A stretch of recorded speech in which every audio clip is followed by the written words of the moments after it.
If you ever looked at a goal and thought there is no way I can do this, then stick around because I have good news. In this video, I'm sharing 5 powerful reasons why praying in the Spirit will completely transform the way you work, lead, and build. Welcome to Notes from the Table. I'm Ilonka Middelberg and I invite you to pull up a chair, take a deep breath and tune into what heaven might be saying about your season. I share iconic insight and strategic perspective as a life and assignment coach because your assignment matters.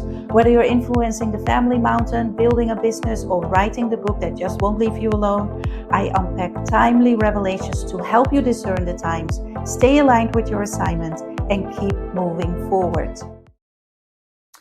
Many believers have been given the gift of praying in the Spirit, but they don't fully realize what's available to them or how to access it. So, when you understand what actually happens when you pray in the Spirit, then you will see that it's not just a spiritual exercise, but it's a faith generator, it's a wisdom promoter, and it's a supernatural access point to divine intelligence. So, here are the 5 reasons to pray in tongues for your business goals. Reason number 1: praying in the Spirit generates faith. What do you do when you feel like you don't have enough faith? What do you do? What do you think? God already gave you the answer. It's the gift of praying in the Spirit. Scripture says, "He who speaks in a tongue edifies himself." And we can read that in 1 Corinthians 14:4. The word edify here is very powerful. Edify means to build from the foundation, repair, establish, and promote growth in spiritual wisdom, holiness, and blessedness. My days. So if you are struggling to believe for your goal, then bring that goal before God and start to pray in the Spirit. Because in that moment, you are actively building the faith that you need to accomplish it. So faith isn't fixed, it can be generated. So even if you think like, I'm not the kind of person who can do these things, I am not that person, start to pray in the Spirit, because praying in the Spirit will grow you into that person. Absolutely. So a takeaway is that you can grow in wisdom and faith at will. It is by your choice. And the next time that you feel low or that you feel discouraged or you feel overwhelmed, start to pray in tongues for 30 minutes and watch as your faith will rise and that your joy will return like an antidote. We go to reason number 2. You access heaven's intelligence. Now, we often don't know what's coming next month or next week or even tomorrow and in 1 hour, but who our next business partner should be. We don't know what traps the enemy has set against us, but God knows. He knows the end from the beginning. And Romans 8, verse 26 says, "We do not know what we should pray for as we ought, but the Spirit Himself makes intercession for us."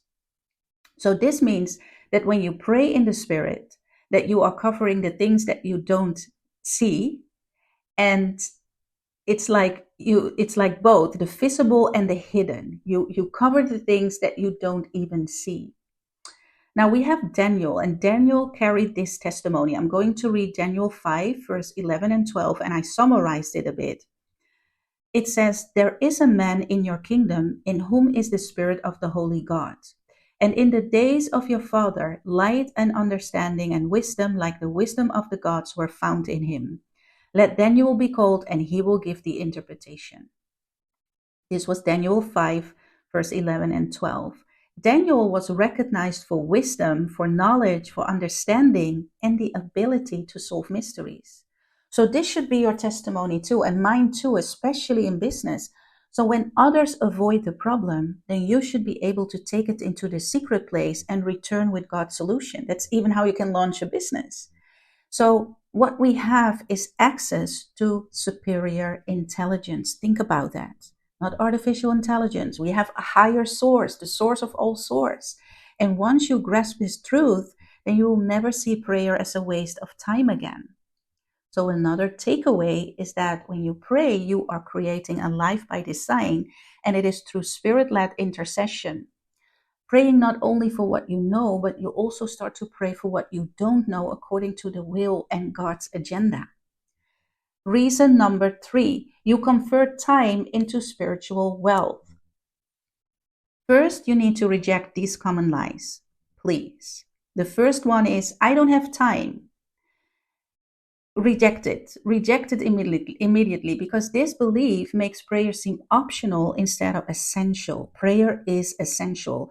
The other lie that you need to break with is, I don't know what to say, because this thought keeps you bound to fear and religion, so the spirit of religion, and instead of leading of the Holy Spirit. Then another lie, and the list is very long, but there's another lie, is that I don't see results. This mindset is very dangerous. So reject the lie of I don't see result, because this mindset is rooted in pride, as if prayer doesn't work and you will do it better yourself, right? So instead, start to see prayer as the highest investment of time. You know, time is like currency. Time is currency, right? So just like in business, the time you invest determines the return you receive. And with prayer, it works actually the same. You invest and you receive. So what do you do? Schedule it. Schedule your prayer starting today, and start with 30 minutes. And what I mean with prayer, prayer in the spirit, start with 30 minutes if that's all you can manage right now. It's about consistency. Consistency is what matters most. And if you are in a quiet seasons, we have busy seasons and quiet seasons. If you are in a quiet seasons, then stretch yourself. You know, when life slows down, even when you're on holiday, whatever the reason is, take extra time in prayer when you have that time, because what you are doing is you are converting those hours into spiritual wealth and unseen resources. Yes, and you pray you send your prayer to the future, so this is well needed. Remember this: time passes anyway. It passes anyway, so you can either let it slip away, or you convert it into something of eternal value. And I know what I would choose. There is this apostle Joshua Selman, and he has a great teaching. And he says that your prayers are sent into the future. So how you live today is the result of your past prayer life. And I think that is, when you think about that, um, your time passes anyway, and that you can either let it slip away or convert it into something of eternal value. And I think it's very important to know that you can send your prayers it's not you can, your prayers are sent into the future, and how you live today is the result of your past prayer life. So sometimes I think about it when I'm in a hard season, and I think like, yeah, it encouraged me to keep praying, because if I think about 3 months ago or 6 months ago, I start to think back. And then I know that there were these seasons where I always pray, but there are seasons that you less pray, right? And you pray, you pay the price for that actually. So pray, pray, pray. Invest in prayer at all time, at all cost. It is an investment. So actually, that is the takeaway. Make prayer a non-negotiable daily investment. That's the practical takeaway that I want to give to you. Make prayer a non-negotiable daily investment. Whether life feels busy or whether it's wide open, pray, pray, pray, because prayer is not time lost ever. It's time multiplied into your future. Now let's go to reason number 4. You can supercharge your prayer life. Now, praying alone is powerful. Praying alone, and I mean one-on-one with the Lord, that is very, very powerful. Okay. But corporate prayer multiplies fire. So when you gather with others, then your prayer life can jump to a next level. It's instantly to another level. There is power in coming together in prayer. And I just want to encourage you to take every opportunity to supercharge your spirit through collective prayer. Do it. Take every opportunity. So you take your time alone with the Lord. You never cease to do that. But if there is an opportunity on a regular basis to also pray collectively, then do it, whether in a group, whether online. Just join, because there is fire, and it will help you to get into another level of prayer, right? So don't treat the prayer calls that there are Don't treat it as a side effect. Give yourself fully to it, jump into it, take that opportunity to pray with others collectively as well.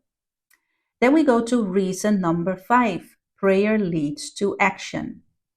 I want to say that again. Prayer leads to action.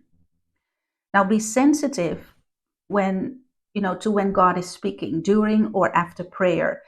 He is always speaking. So pay attention, write it down, and act on it. Act on it. I know too many people who write things down and they leave it in their journal, waiting for the Lord to do things like you need to do things. James tells us to be doers of the word and not hearers only. And avoid making this mistake, you know, that you believe that God will work for you and he will do it all. And, God is God and he know what I need. Write this down and never forget it. God will not do for you what he has told you to do. God will not do for you what he has told you to do. Let's take a look at Luke 5, verse 1 to 6, because that paints this picture clearly. I'm not going to read the verses, do it yourself. Luke chapter 5, verse 1 to 6. And it's about Peter and the fishermen, and they toiled all night. They had a night shift. They worked and they worked with no result, right? And tired, they were washing their nets. And they could not go home because Jesus came, and then Jesus used one of their boats to teach the crowds. And that's not 5 minutes. And then afterward, he told them not to go home, but to launch out again. And, despite their exhaustion that I can imagine and the lack of results before, they obeyed and the miracle came. So the lesson is clear. The miracle didn't come after prayer alone. It came after obedience. So that means that prayer begins the process, but action completes it. Isn't that powerful? Prayer begins the process, but action completes it. So you can pray your own prayers, your own list, and see nothing shift. But when you pray in the Spirit, the will of the Father, and you listen and you obey his instructions, then the breakthrough comes, and not through random effort, but through Spirit-led action. Now, a practical takeaway for this is that I want to say to you, don't let a lack of action abort the answers to your prayer. And if you're ready to take these principles into your goals and calling, I've created something that will help you put into practice. Have you ever felt a strong call to start something, but you had no idea what to do next? Maybe your friends are clearly moving forward in their assignments, or perhaps you are at a stage in life where others are preparing for retirement, yet here you are just beginning to build your assignment from scratch. If you feel stuck in this transition, it doesn't mean that you're behind, not just yet. You just haven't had the clarity and structure to turn that calling into one clear goal and a plan to walk it out. And that's exactly why I created the Lighthouse Launchpad, a short strategic 30-day program to help you put words to your given goal, create a realistic plan, and to finalize it with me in a one-on-one powerful strategy session. No more procrastinating, no more sitting on a vision you know you're called to build. Let's bring your assignment into alignment in just 30 days. Click the link in my bio or in the description box and let's launch the plan you need to move forward together. Praying in the Spirit is not just a spiritual routine, it's your strategic advantage. It generates faith when the vision feels impossible. It unlocks solutions when others are stuck. It builds spiritual wealth that carries you into the future. It positions you to act with clarity and confidence. So avoid excuses. Schedule prayer, and schedule it like your most important meeting. And value it like your greatest investment. And, when you have the opportunity, multiply it by gathering with others who carry the same fire. That's also very important, with like-minded people. And then above all, listen and act. Prayer opens the blueprint, but obedience builds what you see. And this is how you will rise to the top spiritually, mentally, and in business. This is how you fulfill your assignment with power, wisdom, and unshakable faith.